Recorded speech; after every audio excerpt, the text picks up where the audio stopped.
Hello everyone, welcome to our YouTube channel Vocab Tricks by Ashish Shivhare. दोस्तों, आज के video में हम नरेशन यानी कि डायरेक्ट इनडायरेक्ट स्पीच की प्रैक्टिस करेंगे। इसके पहले भी हमने कुछ वीडियोस अपलोड किए हैं। पूरी प्लेलिस्ट आपको चैनल पर मिल जाएगी, आप जाकर देख सकते हैं। हर वीडियो में 10 क्वेश्चंस हैं और हर क्वेश्चन के लिए आपको 10 सेकेंड्स का समय दिया जाता है ताकि आप अपना स्कोर चेक कर सकें।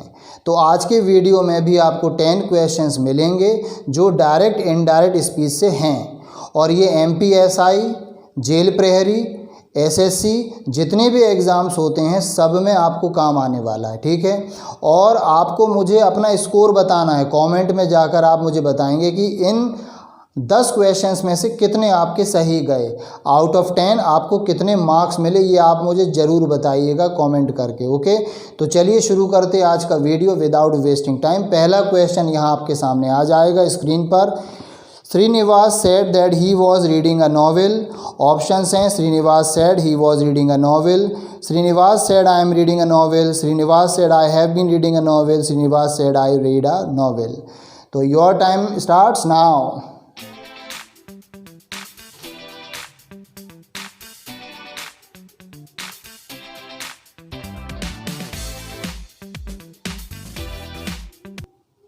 Okay, so the time is up and the correct answer is option B. Srinivas said I am reading a novel. अब देखो कैसे, यहाँ पर क्वेश्चन में ना इनडायरेक्ट स्पीच दी हुई है और हमें चेंज करना है डायरेक्ट में। तो जैसा कि आप जानते हो, अगर डायरेक्ट में प्रेजेंट है तो इनडायरेक्ट में पास्ट टेंस करना पड़ता है। तो यहाँ पर उल्टा होगा, उल्टा होगा मतलब पास्ट का प्रेजेंट करना पड़ेगा, है ना। तो देख, इसमें लिखा हुआ है Srinivas said that he was reading a novel, तो वॉज का उपयोग है तो हमें एमिजार करना पड़ेगा और ही की जगह हो जाएगा आई, यानी उल्टा हो जाता है। ज़्यादातर क्वेश्चंस आते हैं डायरेक्ट से इनडायरेक्ट, लेकिन कभी कभी वो इनडायरेक्ट से डायरेक्ट भी दे देते हैं, okay. I hope you must have understood. तो चलिए क्वेश्चन नंबर 2 देखते हैं। The teacher said the earth moves around the sun. Options हैं the teacher said that the earth moved around the sun. The teacher said that the earth moves around the sun. The teacher said that the earth had moved around the sun. The teacher said that the earth moves around the sun. तो your time starts now.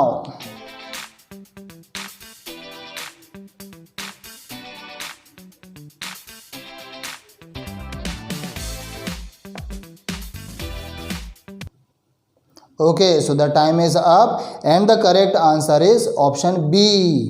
The teacher said that the earth moves around the sun.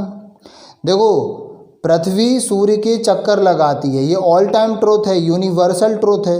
और जब भी universal truth हो या फिर कोई proverb आ जाए, कहावत आ जाए, तो हम टेंस चेंज नहीं करते, इसलिए मूव्स का मूव्ड नहीं होगा, तो मूव्स का मूव्स ही रहेगा। और ऐसा देखो 2 ऑप्शंस में दिया हुआ है, एक तो बी में और एक डी में। लेकिन बी और डी में क्या अंतर है? डी में कनेक्टर नहीं है, दैट का उपयोग नहीं हुआ है, इसीलिए सही आंसर है बी, ओके। चलिए आगे बढ़ते हैं। क्वेश्चन नंबर 3 देखिए। Rajesh said to Reema please give me your pen. Options हैं Rajesh said to Reema please give me your pen, Rajesh requested Reema to give him her pen, Rajesh said to Reema with request that please give him her pen, Rajesh told Reema that she should give him her pen. And your time starts now.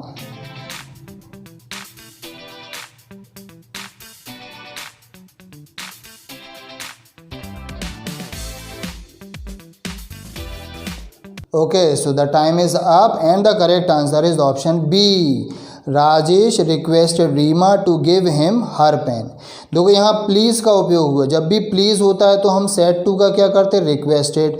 तो यहाँ पर देखो requested एक ही जगह है और verb को to से जोड़ देंगे तो यहाँ टू गिव आ गया, ठीक है। और मी का क्या हो गया? हिम, क्योंकि ये मी कौन है?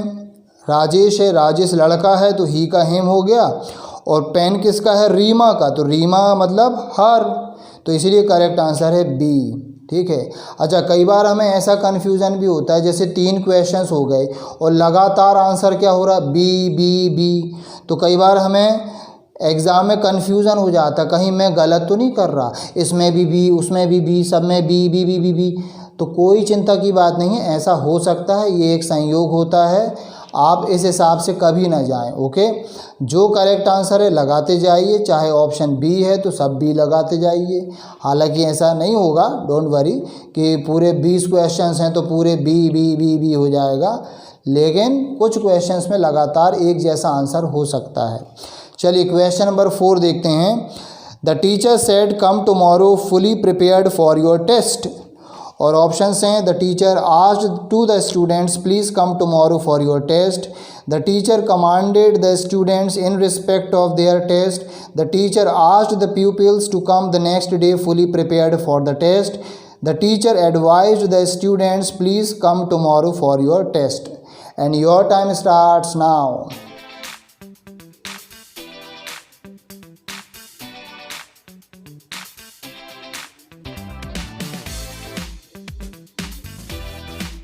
Okay, the time is up and the correct answer is option C। इस बार B नहीं होगा। C में क्या है देखो, the teacher asked the pupils to come the next day fully prepared for the test. अब देखो यहाँ ऑप्शन में क्या दिया हुआ, ऑप्शन में दिया है the teacher said come tomorrow fully prepared for your test. तो कहीं पर भी यहाँ पर देखो प्लीज़ शब्द नहीं है, तो प्लीज़ अगर होता तो भी हम यूज़ नहीं करते हैं, तो इसलिए ए और डी ऑप्शन तो कट गए।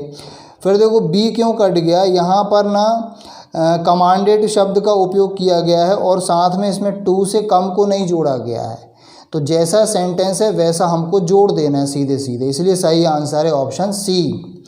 अगला देखते हैं question number 5।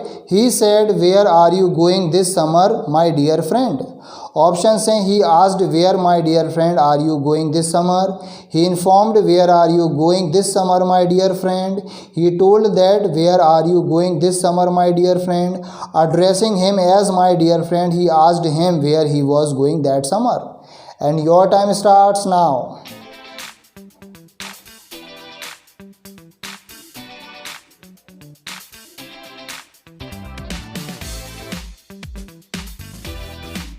Okay, so the time is up and the correct answer is option D. Addressing him as my friend, he asked him where he was going that summer. देखो ये question है, तो question में हम inform या told का use नहीं कर सकते, तो बी और सी ऑप्शन तो वैसे ही कट गए, केवल दिया हुआ है ए और डी। तो यहाँ देखो उसने लिखा है माय डियर फ्रेंड, यानी उसने माय डियर फ्रेंड का संबोधन किया है। जब आप किसी को किसी नाम से पुकारते हुए दुलारते हुए कुछ बोलते तो उसमें क्या आ जाता, एड्रेसिंग। ठीक है, जैसे बोलते ना बेटा ज़रा ये काम कर दो, तो ये जो बेटा बोला गया, या सुरेश यहाँ आओ, तो ये जो नाम लिया गया ये क्या है, एड्रेस कर रहे हैं, यानी संबोधित कर रहे हैं, तो इसलिए यहाँ पर एड्रेसिंग का यूज़ हुआ है। ओके, चलिए आगे बढ़ते हैं। क्वेश्चन नंबर 6 है, I said to her do you know that your mother has met with an accident in green forest. Option से, I said do you know my brother has met an accident. Option B है, I told her that whether she knows that my mother has met with an accident. I asked her if she knew that her mother had met with an accident in green forest. I told her that her mother has met with an accident. And your time starts now.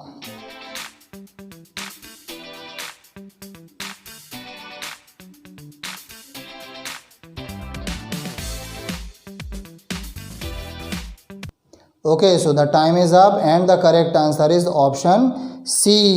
I asked her if she knew that her mother had met with an accident in green forest.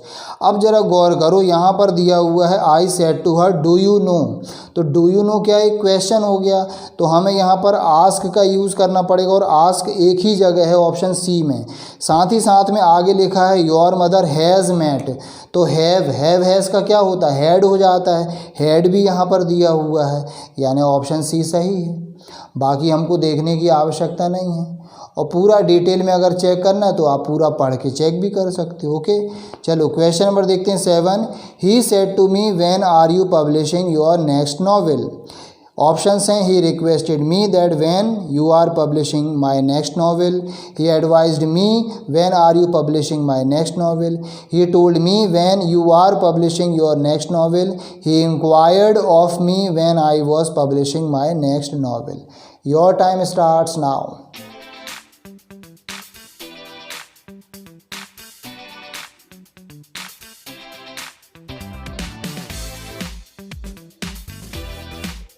Okay, so the time is up and the correct answer is option D.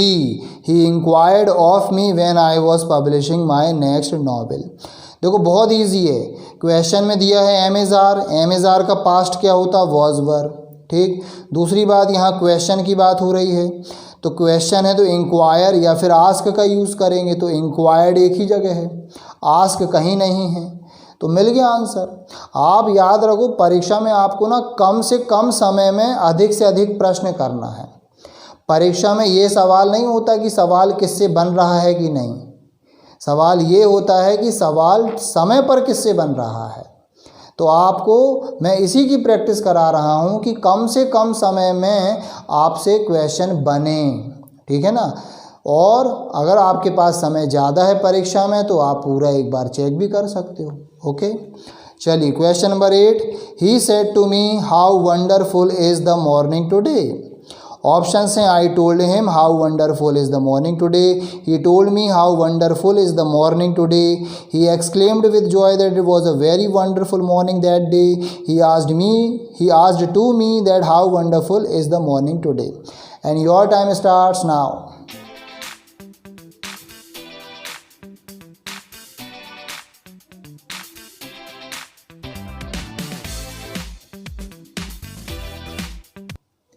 Okay, so the time is up and the correct answer is option C. He exclaimed with joy that it was a very wonderful morning that day.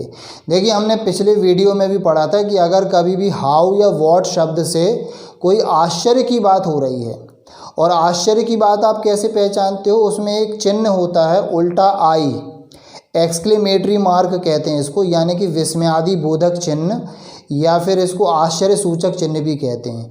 तो अगर what या how शब्द वहाँ पर दिया हुआ है तो उसको हम वेरी में चेंज कर लेते हैं, ठीक है। तो यहाँ देखो लिखा है हाउ वंडरफुल, और कोई क्वेश्चन मार्क नहीं है, ये कोई क्वेश्चन नहीं है, ये तो आश्चर्य व्यक्त किया जा रहा है क्योंकि इसमें क्वेश्चन मार्क नहीं है। तो हाउ को हम चेंज कर देंगे वेरी में, और वेरी एक ही जगह दिया हुआ ऑप्शन सी में, ठीक है ना। दूसरी बात आप देखोगे कि यहाँ पर एम का वॉज वर हो गया है, ठीक है ना, बाकी जगह सब जगह इस दिया हुआ है तो पास्ट टेंस भी हो जाएगा। इस हिसाब से आप चेक कर सकते हो। केवल आपको एक दो पॉइंट्स देखने हैं जो बाकी ऑप्शंस में नहीं मिल रहा है, और आप जल्दी से जल्दी क्वेश्चन को सॉल्व कर सकते हो। चलिए आगे बढ़ते हैं। क्वेश्चन नंबर 9 है, the teacher said the earth goes round the sun. Options हैं the teacher said the earth went round the sun, the teacher said the earth goes round the sun, the teacher said that the earth goes round the sun, the teacher said that the earth went round the sun. And your time starts now.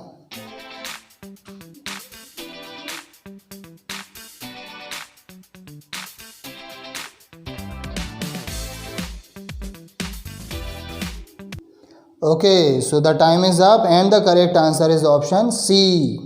The teacher said that the earth goes round the sun. देखो पृथ्वी सूर्य के चक्कर लगाती है, ये all time truth है। अभी हमने देखा था, एक आया था ना, the earth moves round the sun, यहाँ गोज़ आ गया। तो हम टेंस चेंज नहीं करेंगे, यानी गोज़ का गोज़ ही रहेगा, और गोज़ दो जगह है बी और सी में।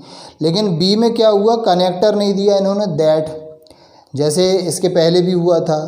तो देखो जब आप प्रैक्टिस करते तो एक जैसे क्वेश्चंस हमको मिलते हैं, जिससे प्रैक्टिस होती है।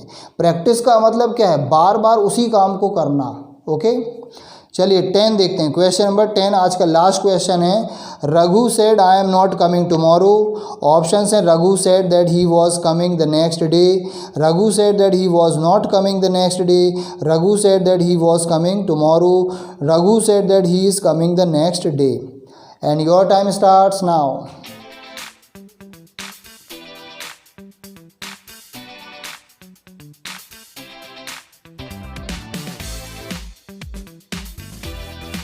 Okay, so the time is up and the correct answer is option B.